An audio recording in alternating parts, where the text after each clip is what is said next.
77% das pessoas estão endividadas. Ou melhor, pior que isso, 77% das famílias estão endividadas. Tem um outro número parecido com esse, parece até piada, mas 77% das pessoas odeiam fazer o que estão fazendo agora. Se eu cruzar esses dois dados, uma coisa comprova a outra. Porque na maior parte absoluta não vai ter como desvincular essas pessoas de um lado e nem de outro. Então, se eu cruzar essas informações para quem é analista ou tem o perfil analítico, 77% das famílias estão endividadas. 77% das pessoas, não estou brincando, presta atenção nisso, vou abrir aqui para vocês verem. Eu já vi levantamentos em vários países e gira em torno de 70% a 80% das pessoas fazendo o que odeiam. Por que elas fazem? Por que as pessoas estão endividadas? Então vamos lá. Se 77%, que seja 70%, que seja 80%, fazem o que não gostam, logo elas não conseguem fluir, logo elas têm que se ocupar com algum prazer imediato para ver se tira essa tristeza de sua alma. O que faz uma pessoa consumir sem parar, ou desejar o consumo todo o tempo, mesmo não tendo a grana? É para repor alguma coisa emocional.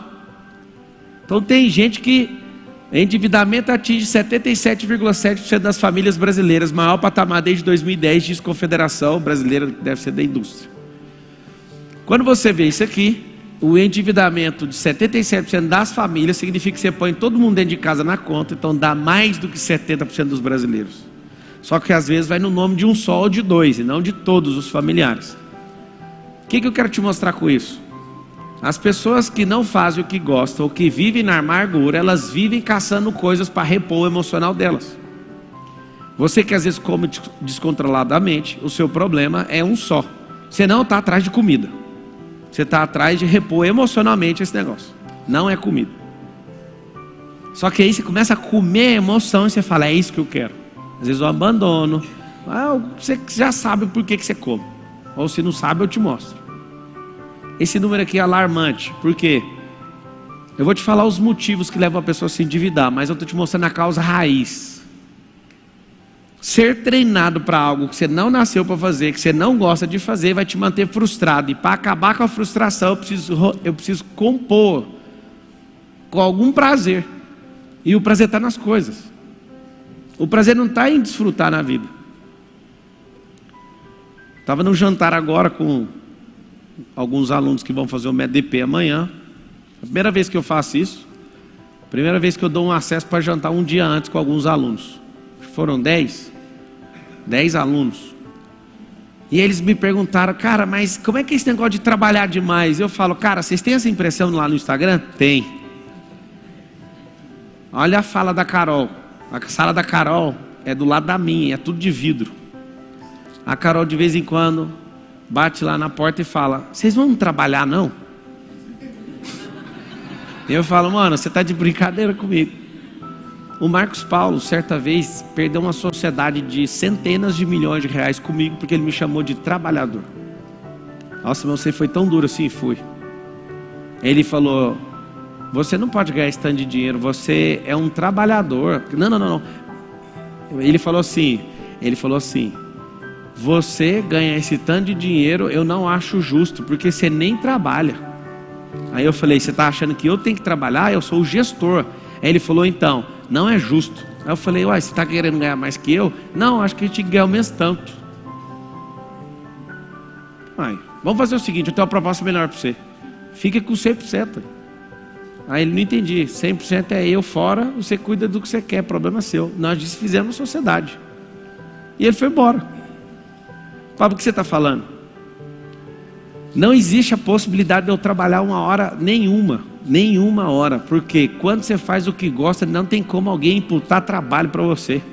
Quando você faz o que você foi chamado, não tem como isso ser chamado de trabalho, porque trabalho é castigo. Eu te dou o drive mental do trabalho. Pá, mas eu gosto de ajudar as pessoas. Deixa eu te falar, que nível é esse que você está ajudando pessoas? Eu entendo que você tem que ter uma profissão para você entrar na escala certinho, mas depois que você dominou isso, para que você vai ficar com isso? Por que você não vai empreender? Empreender dá muito trabalho também, não dá? Mas na hora que você tiver muito bom, por que você não sai disso? Por que você não vai investir? Porque ninguém te ensinou que tem como fazer. Uma pessoa fala para mim, eu estou desempregado tem 2 anos. Eu falo, você é livramento, filho. Caça um trem para vender. E o cara acha uma maldição, fica desempregado. Pá, mas nem todo mundo pode ouvir sua mensagem. Ah, mas se todo mundo pudesse ouvir, tinha 1 bilhão de pessoas assistindo. Esse tanto é o tanto que precisa de ouvir. Esse tanto representa o tanto de transformação que eu já produzi, está tudo certo. O tanto de tráfego que eu gasto, estou gastando pouco. Na hora que eu quiser gastar muito, você vai ver o que vai acontecer. É isso aí que tem que ouvir. Se você parou até aqui, a mensagem é para você. Só que você é tão vítima que você fica pensando, mas se o mundo inteiro empreendesse, daí não ia precisar de governo.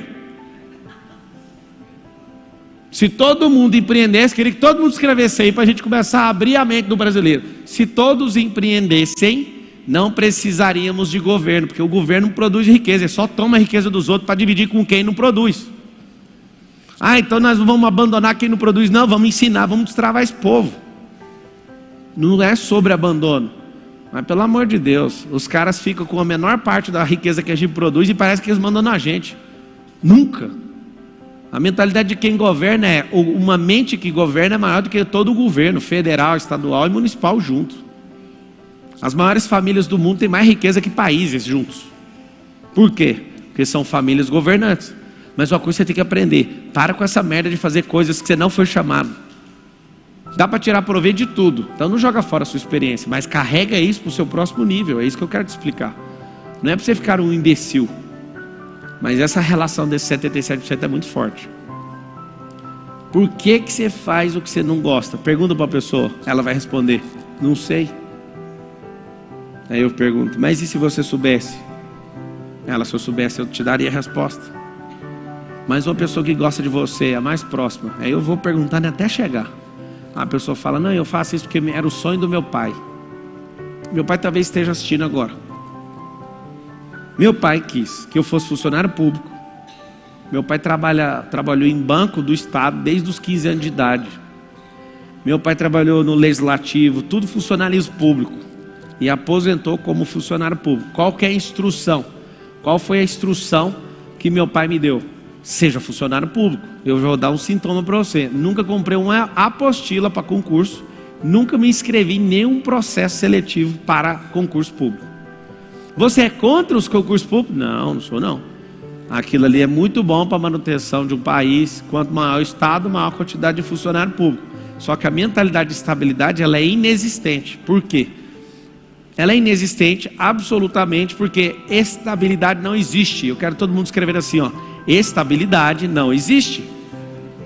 Vamos pegar na Bíblia 6.000 anos de história. Você volta na primeira página e vai até a última. Em nenhum momento está escrito, pode ir que vai ser desse jeito para sempre, vai dar tudo certo na sua vida. Só a gente se ferrando para cumprir o propósito. Só a gente sendo expulso, só a gente sendo perseguido. É cara dentro de cova de leão, é outro passando em fornalha de fogo, é o pau quebrando, é um pulando de cima de barco, aí pega o peixe. Que é isso aí? Peixe engole o Jonas e volta para lá. Paulo fala que se o escorpião pica, não sei o que, cobra te pica. Mano, você vai se lascar na vida para cumprir o propósito. Se estabilidade existir, Jesus não ia ser pendurado na cruz, moço. Se estabilidade existisse, Jesus não ia descer lá do trono para vir aqui na terra. Você está doido? Presta atenção no jogo. Aí a pessoa acha, não, eu vou ter estabilidade. Lá na Venezuela também tinha estabilidade. 40% da população era funcionário público. O que aconteceu? Quebrou o país. E aí, o que vocês vão fazer? Nada. Só tinha uma commodity forte, que é petróleo. O barril do petróleo caiu pela metade. O maior produtor de petróleo da terra. Talvez você não saiba do potencial da Venezuela. A Venezuela é 4 vezes maior que os Estados Unidos em produção de petróleo. E não sei quantas vezes mais que o Brasil. E é bem menor que o Brasil. Como que pode alguém que tem a maior reserva de petróleo da terra quebrar? Não é sobre o tanto de dinheiro que você tem, a cabeça que você tem. Você põe toda a nação com a cabeça de estabilidade, sendo que é uma coisa que não existe, o país quebra. O que aconteceu? Tomou um revés, os papéis de petróleo não estavam valendo mais nada, os caras que não entendem de economia começaram a imprimir dinheiro, e as famílias hoje não tem nem papel higiênico. Eles usaram os últimos papéis moedas para enfiar para limpar o ânus. Sabe o que acontece? Não ter sabedoria vai fazer você entrar em jogos de pessoas que nunca questionaram isso. Isso vai fazer você ser infeliz. Meu pai estava com alguma maldade no coração dele? Não, foi isso que ele aprendeu. Você precisa ter estabilidade. Aí eu peguei outro caminho e fui trabalhar numa grande empresa. E aí comecei a ganhar um bom salário. Aí um dia eu falei para meu pai: pai, eu vou sair daqui. Meu pai quase chorou. Você não para com nada. Eu falei: e o que tem? Você tem que firmar numa coisa. Fiquei 8 anos na empresa e não paro com nada, imagina. Trabalhei 13 anos de carteira assinada para os outros e não paro com nada. Você vê que é a visão de quem está buscando estabilidade. Tipo, os 8 anos é como se fosse 8 dias. Aí um dia ele falou: eu quero que você vá a lugares que eu não fui, eu quero que você seja médico. Eu falei: da hora. Só tem um problema, pai. Eu não quero o diploma e não vou exercer a profissão. Eu posso ganhar esse apelido carinhosamente, eu posso ser o dono do hospital. Aí, isso é arrogância. Olha que conversa de gente esquisita. Você tem que ser o médico, trabalhador, que não sei o que. Eu falo: não, eu quero ser o dono do hospital. Aí ele olhava, eu lembro do olhar dele, era o olhar assim: a gente investe tanto numa criança, a criança fazer uma merda dessa. Aí meu pai veio com outra, ele falava: você tem que ser político. Quando ele ia me visitar na Brasil Telecom, a gente se encontrava na porta. E se a gente ficasse 1 hora na porta, eu ficava com a mão estendida assim 1 hora, de gente pegando minha mão. E aí, bate aí. Aí ele: por favor, vira político, você é bonito, você não sei o que, e você é famoso, você vai ganhar.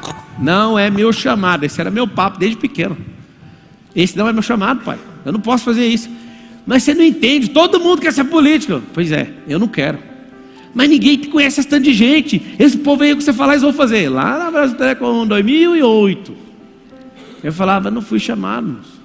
Aí ele falou: você é teimoso, uma hora você vai obedecer, você vai ser advogado no Tocantins. Eu falei: mas não estou entendendo. Eu era de Goiás, ele queria que eu fosse para Tocantins. Esse era a coisa da cabeça dele. Aí um dia eu cheguei no meu pai e falei: pai, eu quero te honrar. Eu vou pagar a faculdade de medicina para o senhor. Olha, quem que quer fazer medicina aqui? Eu falei: ué, não era seu sonho? Ele falou: era, mas eu quero que você realize. Eu falei: vamos pagar, vai lá, dá trabalho fazer isso aí. Ele falou: não quero não, tá doido? Já passou da hora. Eu falei: então não me impõe nas coisas que é sua. De não parar em nada, eu posso pagar a faculdade para você de medicina, pode ir. Você acha que ele topou? As intenções do meu pai sempre foram boas ao meu respeito, mas era a crença que ele tinha. E papai, se você estiver assistindo, não se sinta desonrado, mas eu lembro de cada momento e de cada repreensão. O Senhor foi me moldando para ser do jeito que o Senhor sabia, a forma certa. E eu te agradeço por isso, porque isso foi uma forma de ver que eu não tinha que fazer. Agora, vários filhos que estão aqui me assistindo pela internet, estão assistindo aqui pessoalmente, aconteceu um milagre. Sabe qual foi o milagre? Você estudou uma faculdade completamente inválida para agradar alguém. Você faz parte dos 77% que odeia. Eu nem entrei no assunto de dívida, sabe por quê? Porque você está devendo o reino, você está devendo a Deus, você está devendo, um monte de gente está morrendo porque você não abre essa boca. As dívidas não é no SPC nem no Serasa. A dívida vai ser o dia que você parar na frente do trono branco e falar assim: o que você fez com a vida que eu te dei? Várias pessoas aprenderam que cumprir o propósito tem a ver com a sua profissão, não tem nada a ver. Cumprir o propósito tem a ver com a sua vida, onde você é usado, onde você estiver. E aí está o grande lance. Pensa no tanto de pressão que você toma na vida. Eu gostava de jogar bola, mas nunca fui um exímio jogador de futebol. E eu pedia para Deus em oração: me faz ser jogador de futebol. E eu ia nas peneiras, ninguém me pegava. E sabe aquela coisa? Eu falava: eu vou romper essa barreira, e não consegui. Meu pai queria que eu fosse uma coisa. Eu estava motivado pelo ambiente que eu estava para ser jogador. No final das contas, sabe o que acontece? No meio do caminho da sua vida, você é picado por algo. O empreendedorismo. Meu alvo de vida era ser delegado da Polícia Federal. E é isso que eu queria ser. Fui para o direito. Eu lembro da primeira aula, alguém perguntando: o que você quer ser quando você formar? Cada um foi falando uma coisa. Eu quero não, eu serei delegado da Polícia Federal. Passou 1 ano, 2 anos, me perguntaram de novo: você quer ser o quê? Eu falei: eu serei o melhor advogado do Brasil. Enquanto isso, eu estava do outro lado da rodovia, eu atravessava a rua eu era atendente de call-center para pagar a faculdade. Eu só virei atendente de call-center, nem queria saber de Brasil Telecom, eu só entrei lá para pagar a faculdade. E a minha mentalidade era, tô nem aí para essa empresa. O que eu quero é só pegar o dinheiro de lá e pagar a faculdade, e não quero saber. Só que aí, no meio do percurso apareceu uma vaga, instrutor de treinamento. E aí eu ficava nervoso em qualquer conversa, aí eu começava a gaguejar. Aí eu falei, eu vou participar dessa entrevista aí, vou passar. Aí um amigo meu falou, você é gago, se enxerga. Aí eu olhei para ele, então você vai ver. Eu escrevi, não li tudo que estava escrito. E aí marcaram o dia da entrevista. Eu tinha um cabelo aqui, pesava 59 quilos nesse dia. Eu peso 85 hoje, só que meu cabelo era no ombro e bem magro, magérrimo. E aí eu entrei na entrevista com a bermuda de skate.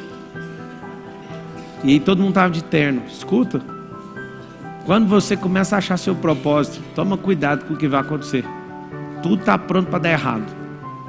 Cheguei com a bermuda, eu não sei explicar como que eu usava isso. Até hoje a Carol, ela também tenta explicar, ninguém entende.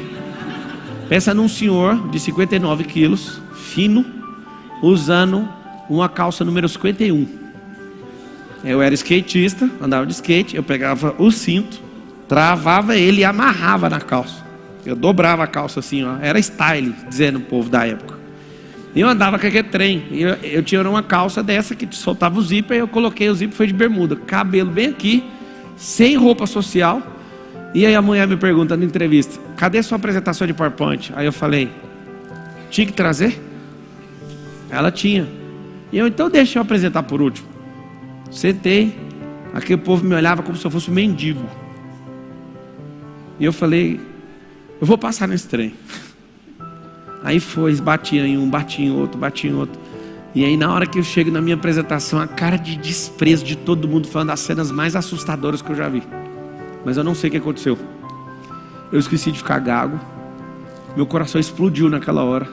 Eu sem apresentação olhei e falei, essa aqui é a minha senha da intranet da Brasil Telecom, que é tipo um site interno. E eu vou mostrar o procedimento da empresa, porque eu sou atendente hoje e eu sei que os atendentes não seguem isso aqui porque não tem treinamento. E eu vou contar para vocês por que essa empresa tem os piores resultados de Anatel e de qualidade do Brasil.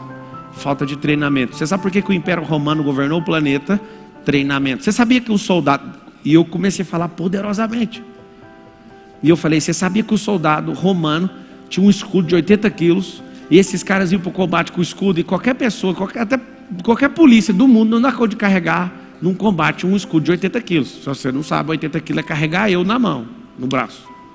E eles eram treinados para isso. E é isso que nós temos que treinar, Brasil Telecom. Nós somos uma companhia de 100 e tantos mil funcionários, antes de juntar com a Oi, que depois virou 200 mil.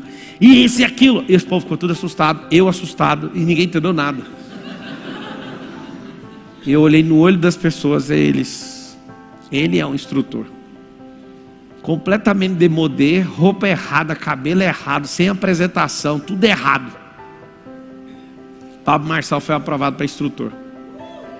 Na hora que isso aconteceu, eu fiquei lembrando da fala do cara, não, você é gago. Daquele dia em diante eu esqueci disso. Eu ficava nervoso e me reduzia e gaguejava.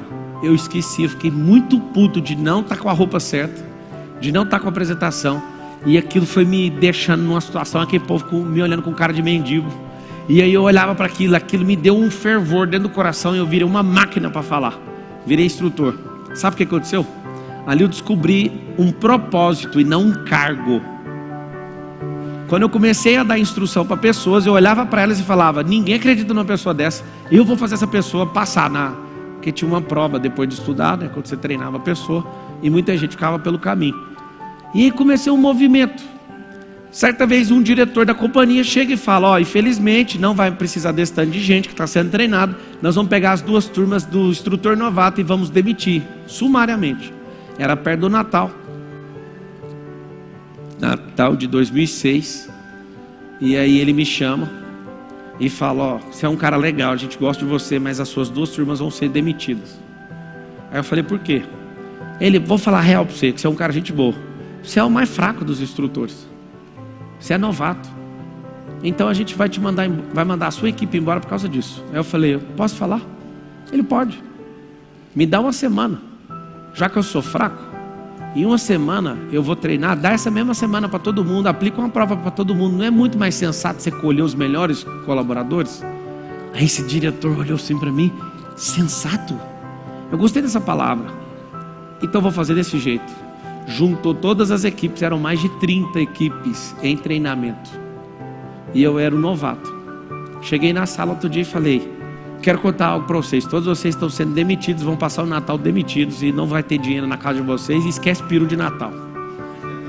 Esse povo começou a querer chorar dentro da sala. Eu falei: mas tem uma coisa, a salvação chegou. Se vocês chegarem mais cedo, ficar mais tarde, parar com molecagem, entender o que eu estou ensinando, eu vou dar a minha vida por vocês, e no final de uma semana vai ter uma prova. Eu não esqueço disso. E o Natal de vocês vai ter peru, vai ter os cambal, vocês podem fazer o que vocês quiserem.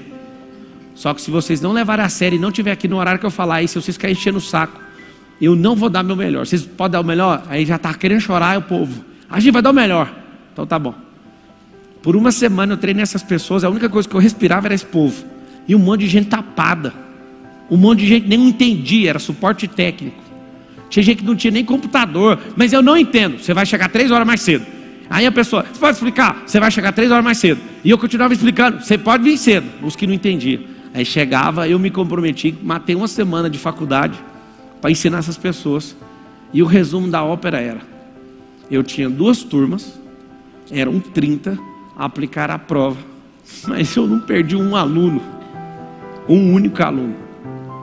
E todos os tapados chegavam 3 horas mais cedo. E eu falava: você vai entender o que é um hub, você vai entender o que é um switch, você vai entender o que é DNS, você vai entender o que está dentro desse troço. E com muito carinho. E a pessoa continuava tapada. Eu falava: você vai ficar para depois do horário. Eu não sei de onde eu tirei essa técnica. Eu ia dar na aula e eu via a pessoa realmente. Sabe o que é tapado? Tapado é como se fosse uma casa que alguém prega uma madeira, sabe, uma chapa de madeira na janela, lacra a casa. Isso é uma pessoa tapada. Não é que ela é burra, ela está tapada, tampada. Não tem luz, não tem acesso, ela está fechada. Igual vários de vocês que eu estou vendo aqui. E a melhor parte da vida é você rir disso, que é o máximo que você pode dar. Porque talvez não era nem para entender o que eu falei, mas significa que alguma fresta abriu, a luz está entrando. E aí você fala: o que ele falou? Não sei, tem um monte de gente rindo. Ah! Os tapados chegavam 3 horas mais cedo. Eu ia destampando as janelas, as portas. Quem não entendia, eu falava: você vai assistir o treinamento normal, que era de 8 horas. Você vê o que eu fiz. Quando acabar a carga horária, você fica para depois. Aí eu ficava falando individualmente. Eu dou conta de carregar isso pro resto da minha vida com muita honra. Nenhum tapado se perdeu. Você sabe o segredo? O professor que sobe num palco, numa sala de aula e entra para dar aula, ele é um idiota.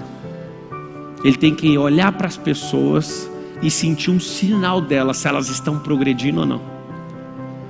Eu confesso para vocês que eu descobri o nome dessa palestra agora. E não há uma única anotação. Vocês podem investigar meu celular. Não sei absolutamente nada que eu vou falar. Depende do olhar de cada um de vocês. Por isso que eu fico olhando para todo mundo. E se eu ver que vocês estão fechados para um lado, eu falo: deixa isso para depois. Vamos por aqui.